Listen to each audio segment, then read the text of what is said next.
Continuamos aquí en Poder Pensar, nos acompaña José Olivera, presidente de la Federación Nacional de Profesores de Enseñanzas Secundarias, la FENAPES, para hablar de varios temas, pero José, uno de los que ha estado con más fuerza en el comienzo de esta semana sobre todo fue el de la elección de las horas docentes. Me parece que estaría bueno que explicaras desde el punto de vista de los docentes cómo se eligen las horas, dónde hay que ir, qué prioridades tiene el docente. Gracias por venir primero y contarnos un poco cómo es ese sistema. Bien, el sistema de elección en la educación media en general, esto abarca tanto secundaria como UTU, es muy distinto al de primaria, donde allí se eligen cargos y aquí en el caso de educación media se eligen horas docentes. Un docente cuando concursa y se efectiviza, una vez que ha ganado ese concurso, elige para ser efectivo en un departamento y año a año tiene que erradicar esa efectivización tomando determinada cantidad de horas y en determinados liceos.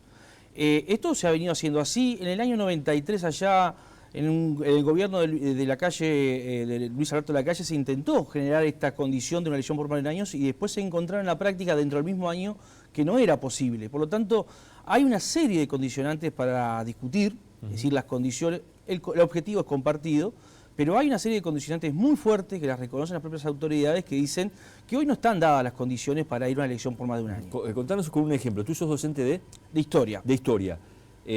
¿Concursás en un departamento, por ejemplo Montevideo, y cuántas horas docente podés llegar a elegir? Bueno, la unidad docente establecida por el Estatuto de Funcionarios Docentes son 20 horas. ¿Más de 20 horas no podés elegir? No, se puede terminar eligiendo más de 20 horas. Lo único que el organismo está obligado a otorgar a mí como docente efectivo esa unidad docente que es de 20 horas. Vamos a poner un ejemplo muy concreto.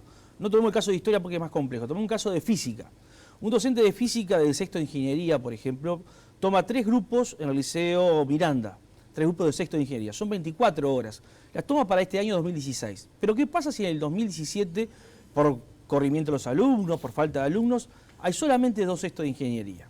¿Qué hacemos con ese docente que se le dijo usted va a trabajar con el sexto de ingeniería durante 2 años? Ese es un problema típico que tenemos. ¿Qué pasa con los docentes de docencia indirecta que son interinos en ciertos cargos? Por ejemplo, un profesor de historia puede optar por trabajar durante un año como director o subdirector de un centro educativo. Él, como no puede reservar y dejar en reserva las horas docentes, ese año no toma horas. Este es el acuerdo que habíamos alcanzado con secundaria para este cargo y otros. Ahora, puede ser paradójico que un docente mejor ubicado que otro al año siguiente termine trabajando en un lugar que obviamente lo perjudica porque el año anterior había optado por trabajar en otro tipo de cargo. Estas son las cosas que hay que resolver.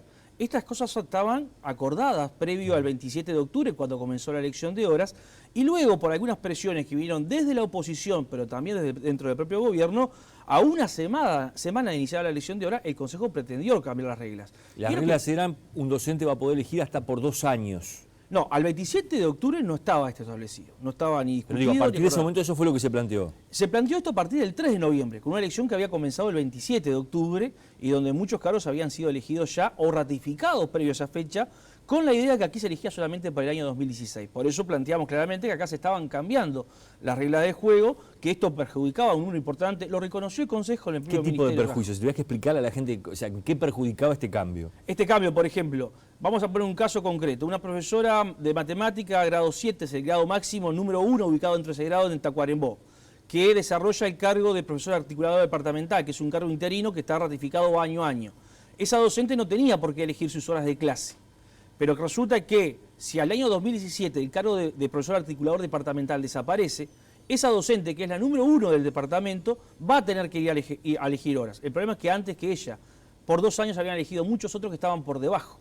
Entonces, obviamente, ahí hay un perjuicio generado porque hay que combinar una evaluación docente que es anual, que genera cambios en los escalafones docentes, con una elección que se pretende hacer por más de un año. Bueno, hay que discutir cómo coordinamos debidamente esta situación para no perjudicar a los docentes. Ustedes lograron frenar esto. Por allí alguien tituló, los docentes le doblaron el brazo al gobierno en este tema.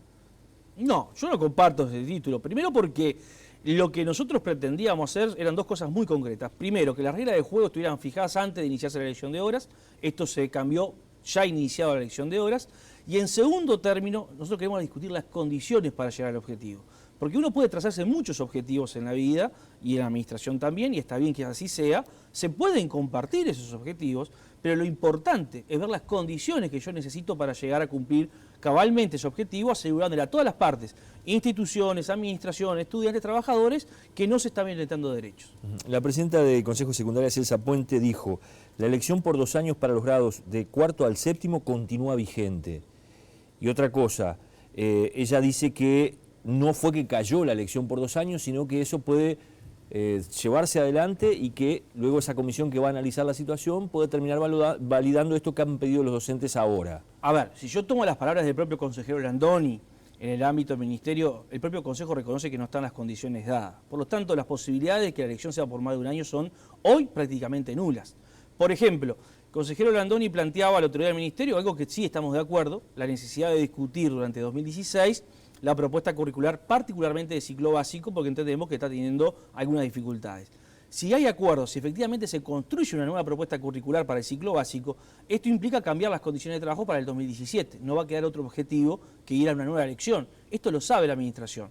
Acá creo que hay elementos que se discutieron mucho por los medios, reitero, con una intervención muy fuerte de la oposición, con cuestionamientos de integrantes del propio gobierno hacia la dirección de los organismos de la educación, en el marco de una crisis que además arrancó en el Ministerio de Educación y Cultura con algunos cargos, y hubo una respuesta apresurada que no midió debidamente las consecuencias, y vuelvo a reiterar, no tomó en cuenta que las condiciones hoy no están dadas, y esto es lo que vamos a tratar de discutir de aquí a agosto del 2016.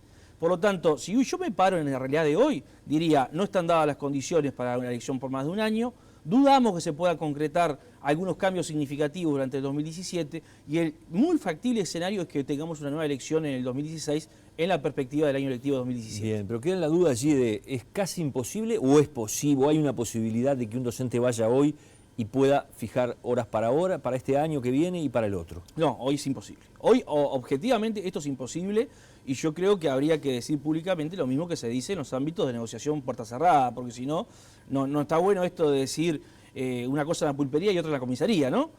Nos parece que aquí hay que ser transparente públicamente, reconocer que hay una serie de cambios que hay que emprender dentro de la administración, que no se han emprendido, porque yo quiero ser claro en este tema. En el 2010 hubo un acuerdo entre la administración y el sindicato, en ese entonces secundaria era dirigido por Ares Masay, donde se estableció una guía, una agenda temática de cosas que había que atender para ir a este objetivo de la elección por más de un año. Cambió la administración, para la administración esto no era un objetivo central, hubo más de una administración en ese periodo y se retomó administrativamente recién el 3 de noviembre por parte del Consejo de Educación Secundaria, porque no se formalizó nunca un ámbito donde las partes pudieran analizar todos estos elementos que estamos señalando hoy. Porque hay quienes también han planteado, bueno, los docentes terminan negándose a algo que siempre reclamó el docente, que era tener estabilidad y poder quedarse, poder dedicarse a un centro en particular, a un liceo en particular. Dos datos importantes. La estabilidad, el primer elemento es la política sistemática de concursos, que es lo que le da el carácter de funcionario presupuestado y la estabilidad laboral en el cargo.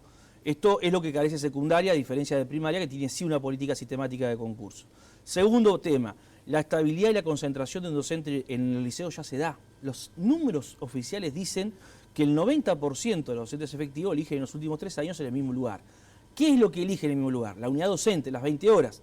Pero como estamos en una situación de multiempleo, que es la consecuencia directa de los bajos salarios, los docentes trabajan en promedio 45 o 48 horas semanales. Esto lleva a que las restantes 20, 28 horas las tengan que elegir en otros centros, porque vamos a ser claros, a nadie le interesa estar viajando de un lado a otro, perdiendo tiempo en los viajes, trabajar en más de una institución. Hay una tendencia ya natural a la concentración y a estar en un solo centro. El problema es que el multiempleo te lleva a que cuando te toca nuevamente elegir, terminás eligiendo en varios liceos para poder completar esa carga que oscila entre 45 y 48 horas. ¿Está eso oficialmente, o está ratificado, digamos, de dónde sale ese dato que tú decías? La propia administración lo aportó. Y esto es un elemento que también es de mucho peso, incluso en un sector que no es de docentes efectivos, sino que son de los docentes interinos. O sea, hay una tendencia tanto en docentes efectivos como interinos, a que la unidad docente, que es lo que podemos medir en primera instancia, en los últimos 2 o 3 años se elijan siempre en el mismo centro educativo. El problema, reitero, está por lo que se elige por encima de esas 20 horas, que lleva un promedio de 45 o 48 horas, que se terminan concretando en 2 o 3 liceos más. Bien, ¿qué porcentaje, cantidad de docentes pueden llegar a estar trabajando esas 45 o 48 horas en la semana? Bueno, hoy el porcentaje ha ido en aumento y supera ampliamente el 80% de los docentes que están en una situación de multiempleo. También tenemos situaciones de subempleo, es decir, aquellos docentes que tienen otras funciones públicas o privadas que terminan optando por una carga horaria menor a las 20 horas. pero este es el menor porcentaje. La inmensa mayoría de los docentes, porque hay una falta de docentes, esto es real. Ayer analizábamos algunas situaciones que se nos generan en distintos puntos del país, donde se agotan todas las listas, todos los escalafones. Hay que hacer llamados públicos porque no hay docentes. No solamente porque no ingresan nuevos docentes a la función, sino que docentes con años de experiencia y con formación dejan las aulas para dedicarse a otra cosa. Para ir cerrando, ¿cómo analizan ustedes lo que ha pasado en el ámbito del Ministerio de Educación y Cultura, donde termina renunciando el subsecretario de la cartera, donde antes se le había pedido la renuncia al director nacional de educación, todo por una polémica que tiene que ver con si va a haber o no va a haber un cambio profundo en el sistema educativo durante este gobierno de Tabaré Vázquez? Bueno, esto demuestra la consecuencia directa de la educación y lo negativo que la educación esté atada a los vaivenes políticos partidarios. Esto es la consecuencia directa de fuertes contradicciones a la interna de la propia fuerza política de gobierno, a la interna del propio gobierno, donde en los últimos 10, 15 años es claro y es público que el Frente Amplio no ha podido consensuar una propuesta en materia de educación para el país.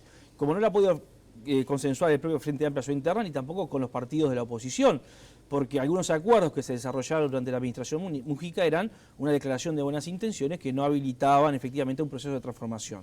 Por lo tanto, hay ciertos cargos dentro de la administración que son especie de fusible, que ante estos cortocircuitos que se generan saltan rápidamente, pero en el fondo lo que hay aquí es una disputa también en términos políticos partidarios por qué proyecto de educación se impulsa. El presidente Vázquez en su campaña política, dentro de sus propuestas o sus promesas, por decirlo de alguna forma, hablaba de que había una meta que al 2020 prácticamente todos los jóvenes que estuvieran en los 17 años de edad tenían que estar dentro del sistema educativo.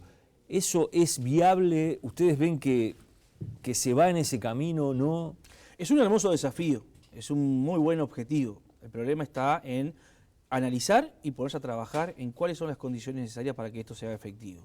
Creemos que hoy se está comenzando con el planteo de algunas propuestas, sobre todo desde el punto de vista de planes, de propuestas curriculares que puedan atender a ciertos sectores de la población.